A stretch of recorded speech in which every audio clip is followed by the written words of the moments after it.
Come on in, everyone. Come on in because we've got another exclusive clip from OWN TV that we got to talk about today. It's a juicy one. It's a juicy one. But don't forget to hit that like and subscribe button, please. Don't forget to hit the like button for my video. And if you've been here a couple of times and we vibe and we getting along, or even if we don't get along, go ahead and hit that subscribe button. But we're going to talk about this video that dropped a couple of days ago from OWN TV. It's a really interesting conversation between Chris. Well, all the fellas are in the jacuzzi, but all the guys are talking about this, but it's mainly between little Aaron and Chris. And ordinarily, you guys, I do a car talk video. I'm sitting in my car, or I use a car as my backdrop. That's my new thing. I got me a little toy. My little green screen is my new toy, and I'm loving it. So I said, you know what? Hey, a minute. Instead of doing a car talk video today, I'm going to do what the fellas did. And I'm going to do a jacuzzi talk. So here we are, y'all. We sitting here in the jacuzzi. We're going to have a conversation because I'm calling these two fellas the rose bushes, the roses. That's going to be Aaron. And we're going to talk about the thorns of Chris. What do you want, ladies? Do you want roses or do you want thorns? But anyway, let's get into this video and let's talk about it. As you know, I'm going to start the video and then I'm going to be stopping the video along the way. So let's get talking. Do you think that there is a woman out there who will respect a man who is a stay-at-home dad, who don't work, she works, she brings home the money, and he stays at home, he takes care of the kids, wash the dishes, do the laundry, mop the floor? So okay, so there we go. There we got the first question of the jacuzzi talk. Do you believe that there is a woman out there who will respect a man that will wash the dishes, clean the toilets, mop the floor, cook the dinner, take care of the kids? Well, we already know that Chris doesn't believe it. Because he wouldn't ask the question. Because if he believed it, he would just say he believed it. But the fact tells us that Chris doesn't believe it. He doesn't believe there's a woman out there that will do all things these. Now, is this because Chris has been hurt in his life? That's what a lot of people keep saying. Chris has been hurt in his life. But I'm still holding on to my position, y'all, that I don't believe that this woman of 8 years, who we really going to have to hear from, she gonna have to come out the shadows for this show and let us know, because Chris has turned this whole Never Ever Meets into really, in a lot of ways, a mandate on this woman. Because anything that we don't like about Chris, anything that he says, he blames it on this woman. I still do not believe that this woman is the reason why Chris is who he is. I believe that Chris was this person with that woman, and that's what also led to the demise of the relationship.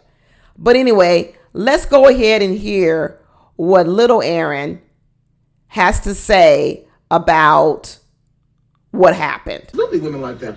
Whatever you're doing in your life, if you are still a man, you will still command respect. There are men who have nothing going for themselves and have a woman completely submissive to them, even though that woman has money. Okay. Thank you, little Aaron. Aaron's so sweet. I like him. I really do like it. Sometimes I want to give Aaron a hug. I really do want to give him a hug. And I'm going to call him the hopeless romantic, like I said, the roses and the thorns. Now, here's the thing, Aaron. I don't agree with you. First of all, do I think that a woman will respect a man that has nothing going for himself? No, I don't. Sorry, Aaron. And I'm not talking about money, because what Aaron said, there is a woman that will respect a man because he's still a man. He has nothing going for himself, but he's cooking, he's cleaning, he's washing dishes, and there's a woman who has money that will respect that. No, I don't believe that, because I do believe that there can be stay-at-home dads. I do believe there can be dads that primarily take care of the kids, and I do believe a woman will respect that man. But I don't believe that if the man has nothing going for him, right, and that's not the agreement with the couple, that woman will respect him. I don't agree with that. Because listen, if your agreement with your spouse, your mate, whatever, was that, hey, as a female, I'm going to go to work because I have more earning potential than you do. Okay. And daycare is high as hell. Okay. Sometimes this is a numbers decision. Okay. You're only making, let's say you making 35,000, 40,000. Well, shoot. Daycare alone is 2,000. So by the time your 35,000 get pay Uncle Sam and the state tax and the federal tax and the Social Security tax and the FICA and the FICO and all this other kind of stuff, really, how much more are you really bringing into the house? So there could be a decision where you sit down with that person who's the lower income earning person, and let's say in this case it's the man, and you as a family decide, hey, it actually makes more sense for you to stay at home with the children because we've got 2-3 children and all these children need daycare. They're not in school. So therefore, it's cheaper for you to stay home and I'll go to work because I have the higher earning potential. Now, in that scenario, do I believe the woman can respect the man? Absolutely. Because it's an agreement. It's what they both want. It's what they both laid out. But does that mean that man has nothing going for them? No, that man could have things going for him, but what he's done is he's put those things on hold for the greater good of the family financially. Now that's completely different, little Aaron, from a man that has nothing going on. Nothing. He ain't got nothing going on, but the woman has a lot of money, and that woman will still be respect him and submit to him. I don't agree with it. I don't think so. I think you really have to have an agreement with that woman and that man and that couple that that's what they want. I think typically what you find a lot of times is not the situation I described where it is agreement that the man stays home. I think what you find is that the man is home and, like Aaron said, has nothing going for him and the woman is forced to carry all the bills. That's completely different. When a woman is forced to carry all the bills and she isn't able to have any other opportunities and she's not in agreement with the decision, she will absolutely resent that man. She will resent him. It's really weird to see that little Aaron is talking about like love conquers all when he just sat up there and agreed with Jody that marriage is a business decision. So unless that woman is getting something out of the deal by taking care of the man, even according to Aaron's logic of everything's a business deal, then she will need to be getting something out of that deal, something that she values a lot more. And if she values it, she will be in agreement with it. But I don't think a woman's going to value a man who's got nothing going on, because if he's got nothing going on, he is of no value to her. So even according to Aaron's definition of marriage, which is a business deal, why would the woman be submissive and respect a man in which you just said has nothing going on? It won't work, because a business deal, even in your eyes, Aaron, takes two to be in agreement of what that deal is. I know Aaron thinks of everything in rose-colored glasses. I know he thinks, which is part of the reason why he's still with Jody, because what he believes is he can win Jody over, that he can turn Jody around, that he's going to always see the good, but not at all recognize any of the bad. He's so busy looking at the rose-colored glasses of Jody, he's actually not looking at the thorns of Jody. Like I said, roses and thorns. So right now, Aaron, little Aaron, it sounds good, Aaron. It does sound good. It does make you feel good and tingly on the inside, which is, I think, the place where Aaron lives. But the reality of it is I don't agree with it. But let's keep listening. I will never date a girl who makes more money than me. Never. My 8-year relationship that I always talk about, the first 3.5 years of the relationship, this woman was a paralegal, eventually became an attorney. She made more money than me. I was still trying to be an entrepreneur. Okay, I'm going to stop it right there. Because here come the thorns. And let me tell you how bad this plan is with Chris. The plan is so bad that he actually told us what the pitfall of the plan is. You hear a lot of people out here talking about, I will never date a man who makes less than me. I will never date a man who makes less than this. I will never date a woman. Here's the problem. Life is long, hopefully. Hopefully life is long. But Chris talks about he was in a relationship with a woman for 8 years. First of all, I really was wondering why you would be in a relationship with a woman for 8 years and you never got married. But now we're hearing a little bit more of the story from the thorny man. Maybe I ought to start calling him the thorny man. He says that for the first 3.5 years of the relationship, he made more money than the woman. There you have it. There you have it. It was always the way he liked it. Okay, so he didn't change after this woman. So let's get that straight. He acts as if he's changed after this woman. No, he was this person before this woman. But here's where his plan went bad. He said he was in the relationship for 3.5 years of an 8-year relationship. In the beginning of the relationship, she was a paralegal. He made more than her. He was an entrepreneur. Okay, but he was also trying to get his life together, right? So he was an entrepreneur. She was a paralegal. I know paralegals can make good money, and some paralegals don't make that good of money. So I don't know what the woman made, but what I suspect was that either Chris was making slightly more than her, or they were on par, or their salaries weren't that far off. Because like he said, he was a beginning entrepreneur. He was bringing in some money. What he says is that woman became an attorney, which means she went from paralegal to attorney. 3.5 years. Imagine either Chris was making more or they were on par. 3.5 years, that woman bettered herself. That woman bettered herself. She went from being a paralegal to an attorney, making more money. And it sounds like Chris in that 3.5 years did not rise up in the money category. So herein is the problem, what Chris just pointed out. What if you start off and you marry a person that makes less than you, just like Chris says he wants? Does that mean you have to hold that woman back? Because if she starts to make more than you, you pretty much have, broken your promise. You've messed up your plan. So here's the problem with saying you want a person to make a certain amount of money in relation to you. Inherent, and when people say that, you are either going to limit yourself or you are determined to limit the other person, because life is long. So if I say I only want to marry a man who makes more than me, then I only have a couple of options in this long life of mine, in this long career trajectory of mine. Either I've got to limit my income and always stay below his, right? Or, which means I've got to limit my dreams. I've got to limit my desires.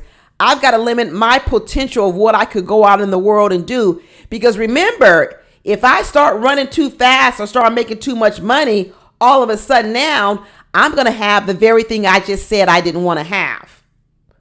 Or the only other option to marry a man, to keep a man that makes more than me, is then what I have to do is every time I earn a little bit more money, I've got to go and put pressure on that man and say, you need to earn more too. Constantly. And in Chris's situation, I suspect, which one will he do? Will he limit the woman or will he have more pressure on him? I think what Chris wants to do, what he wants in Sandia, is he actually wants a woman that will not be a woman that has high earning potential. So when he says, I will never marry a woman that makes more than me, what he's saying is he's actually saying two things. Not only will I not marry a woman that makes more than me, I want to marry a woman whose potential to make more money than me is not really there. It's not there at all. So Chris doesn't just want to be the breadwinner for a period of time. He wants to be the breadwinner continuously, which means he's either got to marry a woman that doesn't have high earning potential, or he's got to limit that woman. One of the two. So any woman getting with Chris, she's got to know that. She's got to know that she's either going to always live within the means of Chris, and she's always got to know that she can never do anything that's going to earn more money than Chris. And let me tell you, that doesn't even mean just going to corporate America. That could mean women who are social content creators? What if you make it big? What if you do a good YouTube channel, or you do a good, I don't know, IG, and you get sponsors and you're making millions of dollars? None of that's going to fly with Chris. None of it's going to fly with Chris. You've got to say for the rest of your life, if you have a thought, if you have a dream, if you have an idea, if that thought, idea, dream has the potential to make more than Chris, you got to let it go. Because if you don't let it go, you're not going to be married to Chris. It sounds like this woman that Chris was with for 8 years. For 3.5 years, they were humming along. He was probably still there trying to exert himself as the leader of the house. Okay. But they probably were struggling a bit. I think they were struggling a bit. And as a result, she decided, we need more. I'm going to go out. I'm going to follow my dreams. I'm going to get me a law degree. I'm going to become an attorney. Chris says, yeah, I'm going to be an entrepreneur. But guess what? It wasn't happening that fast. Her stuff popped sooner than Chris's stuff popped. And we still don't even know if Chris's stuff has popped. He's told us it has popped, but we really don't even know if Chris's stuff has really popped. He's running around here telling Sandia his stuff has popped. And I think that's why Sandia likes him. I'm pretty sure that Sandia is putting up with a lot of this stuff from Chris because of the money. That's her payday. Sandia realizes that, hey, me by myself, my earning potential may not be that high. But me with Chris, that's how it's better. So in a lot of ways, I can see why Chris and Sandia are together. Because one is, Chris is Sandia's meal ticket, which is fine. And Sandia is supplying what Chris wants. And what he wants is a woman that doesn't have high earning potential and will never have high earning potential and has no desire to have a high earning potential. That's what has brought these two together. But is that enough to keep them together? Now, here's another thing. Chris has said that they were in an 8-year relationship, right? And now we also see Chris here in this relationship with Sandia. Chris moves slow. He moves real slow. Okay, we here on this show with him and Sandia, and we don't never ever met. You've been talking to a woman, dating a woman, as you guys say, for I don't know how long have they been doing it? 3 months, never ever met in 3 months. I think Chris is the type of person who likes to drag things out. I do. And I think he dragged things out with that woman of 8 years. And as a result, she said, I'm done with this. That's what I think happened. I think he likes to drag stuff out for a long period of time, stay in control of the relationship, and then women get fed up with it. But let's keep going to hear what else he has to say about making more money than the woman. But eventually she started abusing that power of, I make more money than you. Why every time we go out, I'm paying all the bills? Eventually. Okay. You hear the word he uses, she started abusing her power. Every time we went out, why I got to pay all the bills, why I got to pay for dinner all the time. Well, you just said after 3 years she became an attorney, so now we're at 4.5 years. And that's not abuse of power to say, why do I have to pay all the bills? That's not abuse. That's not abuse at all. So I don't know what Chris is talking about. That if I ask you, hey, we 4 years into this, we was broke together. You was broke, I was broke, but we was broke together. We needed more money. I decided to better myself. I decided to, come up, go get a degree, get a law degree, go to law school. There's a whole lot you got to do to become an attorney. You just can't walk down to Walmart and say, I want to be an attorney. You got to go to undergrad. You got to go to law school. You got to pass the bar exam. You got to get a job. You got to start practicing. Okay, so Chris had a whole lot of time, but what it sounds like is during this whole time when this lady is working and grinding, Chris, on the other hand, his stuff ain't popping, because now what he's telling us is he can't even pay for dinner. So we're not even talking about a situation where she's making more and he may be making less, okay, slightly, or in the ballpark. She's telling him, you can't even pay for dinner. Chris is broke. So I don't want to hear Chris talking about, I don't want to marry a woman who makes less than me, because what this woman was complaining about with Chris was not that he made less than her. What she was complaining about was what little Aaron just said. You didn't have shit going on. You didn't have nothing going on because you ain't got to make a whole lot of money to take me to dinner. That's not the problem. The problem isn't that you make less than that woman, Chris. The problem was that you didn't make no money, not even enough money to take her out to dinner to pay not one bill. That's a problem, Chris. But what he has classified this woman is as unreasonable and an abuse of power. So a person being with you now at this point for over 3.5, 4 years, you're telling me that it's an abuse of power for her to expect from her man to pay a bill or to be able to take her to dinner. You gotta be kidding me. We need to hear from this woman. We need to hear from this woman because I know what Chris is saying is not the truth. He's a mess. But let's keep listening to him. Eventually, the woman is going to start looking at it like, I hold all of... Mind you, women already feel like they power. Now they have more money than you, and they're able to dictate the moves that you make. Bro, it's over. Okay, first of all, oh my God, I have so many problems with this. Women already believe that her P is power. Probably because what happened in that relationship is once Chris wasn't making no money, wasn't paying no bills, couldn't take her to dinner, she cut him off from the sex. Let's be real. That's what she did. She cut him off from the sex. She didn't want to sleep with him no more. She was uninterested. And he thinks it's all because she got money. No, it's not because she was making more from you that she cut you off from the sex. It was because you wasn't making no money. You couldn't take her to dinner and you couldn't pay one bill. And she said, I'm not going to keep sitting over here sleeping with you and giving you my cookies, being unmarried to you, and you not making no money, not paying no bills, and not contributing to this household. Absolutely not. But according to Chris, that's an abuse of power. No, it's not. No, it's not. That woman didn't have no sexual feelings towards Chris because like I told little Aaron, you're wrong, little Aaron, you're wrong. A woman will not submit to you. A woman will not be into you if you're not making no money, not paying no bills, and you are not in agreement on that plan. You see, this plan with Chris and his woman wasn't an agreement.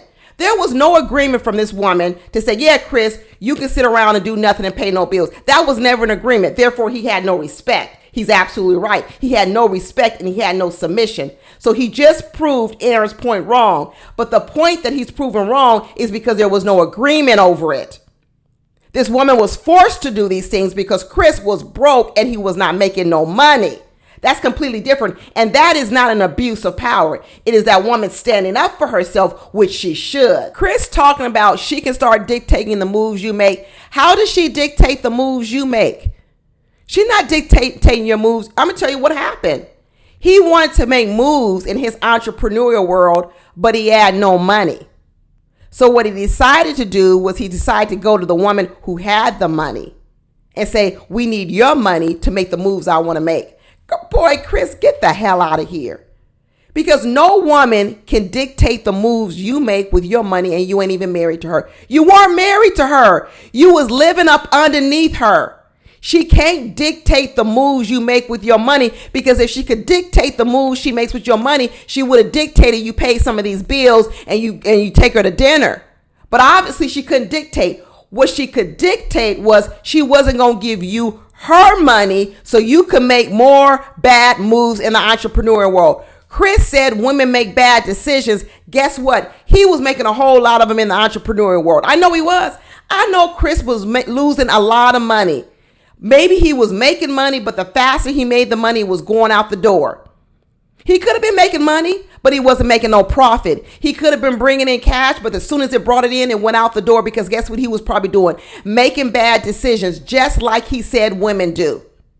No woman who has money can dictate the moves you make in your life. The only way she has control over what you do in your life is if you asking her for some money and she tells you no.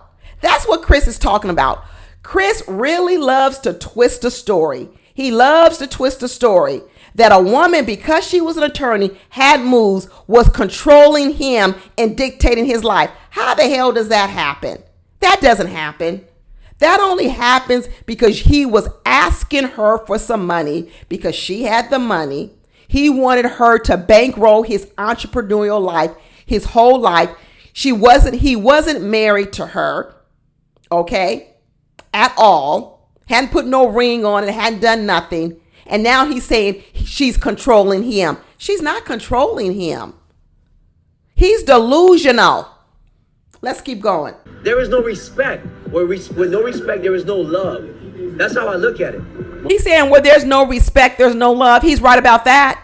Where there is no respect, there is no love. And you know what? She probably did lose respect for him. She lost respect for him because he was probably running around with this I'm the king of the house mentality. He's sitting up there broke. He ain't making no money. He ain't paying no bills. Okay. When he says something about I'll cook and clean and wash dishes and all this kind of stuff, he's lying about that. He didn't do none of that because we've seen him in this house. And I remember him and Sandia having a conversation about who can cook, who can cook. Chris can't cook, so he's lying. So this whole idea that can a woman respect a man who's cooking and cleaning but doesn't bring any money? Chris didn't even live that life. Chris acts like he was at home cooking and cleaning and taking care of the house. Plus he was an entrepreneur. Plus he was doing all this, but he was making no money. That's a lie. It's a complete lie. And it's the only reason he's doing it is to make himself look good and to villainize this woman. He tries to blame everything on this woman, and it's not flying in my book. It is not flying in my book. One of the key things in relationships is complementing each other and compatibility. If she's a woman who specifically needs a man who does not work, then that is exactly what she will look for. And as long as he provides every other form of security, when they with you, I've had that. they gonna stick something. Okay, here comes the roses. And now I will agree with him on this part. I will agree with little Aaron because what he just talked about was the agreement. Okay, what he talked about, if a woman wants a man that can do those other things and she makes more, that they will be fine. They will be fine because it's also what she wants. Okay, I agree with that. I agree with that, little Aaron. But once again, that takes the agreement. But what I have a problem with, little Aaron, is all this sounds well and good, little Aaron, but you ain't even doing this in your own life. You ain't even doing it in your own life. He really believes all you need to do, he says you need to compliment a woman and have compatibility. Compliment each other. Well, you don't have that with Jody, little Aaron. Like I said, Aaron is sweet. He got the dangling earrings. Dangling earrings. That's cute, little Aaron. That's cute with the dangling earrings. And I like the words you were saying. But unfortunately, it ain't true with you and Jody. He really is idealistic. He really is the hopeless romantic. In a lot of ways, I think Aaron is applying the thoughts he has right here. They're really sweet and kind thoughts, but he's applying them to the wrong woman. He's using his heart, his emotions, and he's applying them to a woman that is like Chris. No emotion. Just like he's trying to convince Chris right now, just like that, he must be trying to convince Jody. I don't know if Aaron is the Sandia in the relationship. Maybe that's what's going on. Maybe Sandia and Aaron are the same people and Chris and Jody are the same people. Maybe Aaron is, when he's talking to Chris, he's also selling himself to Jody. Maybe Aaron doesn't make a whole lot of money. Maybe Aaron is saying, if I just become that man to Jody who cooks and cleans, okay, and provides all these domestic duties and has this softness to me, this femininity to me, as if he's in the role, he's this wife. Maybe Jody, the man, will respect me. Well, herein is the problem.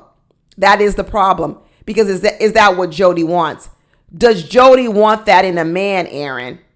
When I listen to Aaron, he's talking with all this passion. It's almost as if he's just not trying to convince Chris. He's also trying to convince himself that he can be that person for Jody, even though Jody has told him over and over again, I don't want this. See, it's proving the point of what I'm saying, that Aaron is talking about a scenario, but two people have to be in agreement over the scenario. And I don't think Jody is in agreement over the scenario that little Aaron is talking about.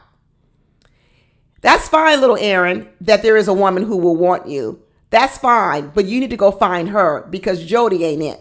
Jody's not the woman who wants the man with the dangling earrings, who turns his neck like this, who's willing to cook and clean and compliment her all the time and agree with her and do whatever she says, and then all of a sudden she will respect you. No, she don't respect you. This in here proves your point. She doesn't respect you. And so odds are, what I'm thinking right now is little Aaron don't make no money or he makes less than Jody. That's what I'm thinking. I'm thinking these two relationships, Jody and Aaron and Chris and Sandia, are the same. That's why Jody and Chris get along so well, because they are both non-emotional people. And you have Chris and then you have Aaron and Sandia who are the same. But let's say you did a partner swap, because what they're thinking is, what Jody is thinking is, she really does need a man like a Chris. Well, it won't work because Chris just told us the type of person he wants, and it wouldn't be Jody. Do you really believe Chris wants to be in a relationship with a Jody? No, because in a lot of ways, Jody is the woman he just broke up with, the attorney of 8 years. He's not going to want that. He's not going to want that ambitious woman. You see, because that's going to cause a problem in the relationship. So Jody looks at Chris like, Chris is the type of man I want because he wants to be this protector, provider. But Aaron over here wants to live up under me and wash dishes and take care of babies and change diapers and just compliment me. I don't want that either. But what Jody doesn't realize is the man she's describing doesn't want her. You see, this is the problem out in the dating world. A lot of what people want, those people don't want them. Okay? Those people don't want them because most men are not going to want to be run by the Jodys of the world, but the Aarons will. The Aarons will let you run them. But in exchange for running them, you're going to be the breadwinner. They're going to sit at home and cook and clean. So you better make sure you like that too. You better make sure you value that. Women, the Jodys of the world, because the Chris's of the world who said they want to be the leaders, they're not going to be run by no Jody. Jody's not going to be able to tell Chris where to sit. No, you sit in that chair. You do this, you do that. Absolutely not. She'll never be with a Chris. So she only got two choices. She got to change herself so that the Chris's of the world like her, which means she got to become a Sandia, which I don't know if she could do that. Or she's got to do what little Aaron is saying is, you got to learn to respect a man even though you may make more money than him. You have to learn to want that for yourself so that becomes something you become in an agreement with. And she may not want to do that because a lot of women don't want to do that. Aaron is up here trying to convince Chris of something. But really what he's trying to do is he's trying to convince Jody of something, that he could be the man for her. And she's saying, no, I'm not interested. But let's keep listening. Right, dude, yeah. Like if I dated somebody who, because I'm used to making more than whoever I'm dating. Yeah. But I truthfully don't feel like I would feel no type of way if my woman made more than me because I'm secure in myself and comfortable with myself. You know what I'm saying? Yeah. Sometimes what happens to fall in love with a bus pass. Okay, Josh, you just told us you live with a roommate and you accidentally got her pregnant. Do I believe your stories? No. Because if you're so financially secure, why did you need a roommate, a female roommate that you eventually slept with and got pregnant? You know what? Josh can tell all the stories he wants to tell. And I know he puts on something good for everyone else, but I'm skeptical. I'm not going to lie. I'm skeptical of Josh, period. Period. Point blank, period. I don't believe all his stories. I just don't believe it. Something in me says that Josh doesn't tell whole truths. Just like when he told Shay about what happened with Alexis, it was half the truth, half the story. Everything is a half. He believes, let me come and tell part of the story, leave out all these other important parts, but at least I can say I was honest with you. No, you weren't honest. You were half honest, but that other half that you didn't tell me about, that there was the lie. And that to me trumps everything else. But Chris needs to go get some therapy. And when he goes get some therapy, he needs to unravel this relationship with this ex because it really is clouding the way he goes into the next relationship. If you listen to Chris Every move he's making in his subsequent relationship going forward, he's basing it off of doing the opposite of what he did with the woman. I remember him also saying that the woman had a child, and how he was the father figure of the child, but he wasn't providing for the child, obviously, because he couldn't even take the woman to dinner. And he just told us out his own mouth that the woman was saying he wasn't paying no bills. So he wasn't providing financially for the child. For all we know, this woman could have been working, had child support coming in, and Chris is painting her as this horrible woman. When it come to find out, no, she got with a man living up under her, and she said, I can't take care of no man. I got a child to take care of. I have a child to take care of. If Chris keeps holding on to this notion that he was taken advantage of by the woman, he sees no responsibility to do anything different in a relationship going forward. All he keeps thinking about is, I want a woman that's different from the woman I was with for 8 years, that I didn't even marry, that I didn't want to marry, or she didn't want to marry me. He's not thinking about what he needs to do differently. It's all about, let me choose a different person. And this problem that Chris is doing, let me choose a different person that's opposite of what my other woman was. That's why I'm going to get Sandia, who don't make a lot of money, ain't got no money, and doesn't speak up. So let me go out and get the opposite woman. A lot of women do this. And what people aren't realizing, it's not the other person, it's you. You need to look at yourself, because if you don't look at yourself and try to fix the things that are wrong with you, the hurts, the pains, the trauma you're bringing into the relationship, it's not going to matter who you get with. Whoever you get with, you're going to bring that toxicity in that relationship, and you're going to damage that relationship, because the very thing that Chris was complaining about with this woman, that there was no respect, there was no love. Guess what? Now here he is, the breadwinner in a relationship with Sandia. And what are we talking about? He don't respect her. More than likely, Chris was disrespectful to this other woman, even when he was making money, even when she was making more money than him. Because listen to what he said. He expected her money, and they weren't even married, to support him. He said, how can she dictate my moves because she makes more money? Well, she wouldn't be dictating your moves. If you was using your own money, you wouldn't even need her agreement to do anything with your money. But you didn't have no money. You were trying to use her money. So you were trying to be in the boss in the house, tell her what to do with her money, what she should do, and you weren't making no money. So Chris, you like to run women and belittle women and put people down, women down, no matter what, no matter if they make less than you or they make more than you. Because what I can see is Chris has been this way with Sandia, who makes less, and he was this way with a woman who made more. And the only difference between the woman who made more and the woman who makes less, who is Sandia, is the woman who made more had options. She had options. And her options was, I really don't need to be here. I can support myself. I'm going to walk away. When we got Sandia, who I believe can't walk away because she needs his money or she wants his money. See, money buys women options. And what Chris really doesn't want, he doesn't want a woman to have options. He wants to be able to treat a woman any kind of way he wants to, and then she can't leave. He doesn't have to change. She has to be the one to change, because that's the only difference between Sandia and the other woman, because Sandia ain't happy either. But the woman who wasn't happy after 8 years, who had a child to take care of, who had better health sales, said, I got options and I'm about to exercise my options. Chris thinks he can treat people, women, any kind of way he wants to. And then when you exercise your options, he says you the problem. No, Chris.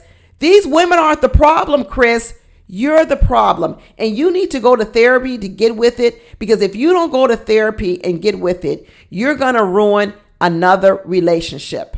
You're going to ruin another relationship. But anyway, that's it. That's all I got, y'all. That's all I got. Let me know what you think. Don't forget to like the video. Don't forget to subscribe. And I will talk to y'all later. Bye.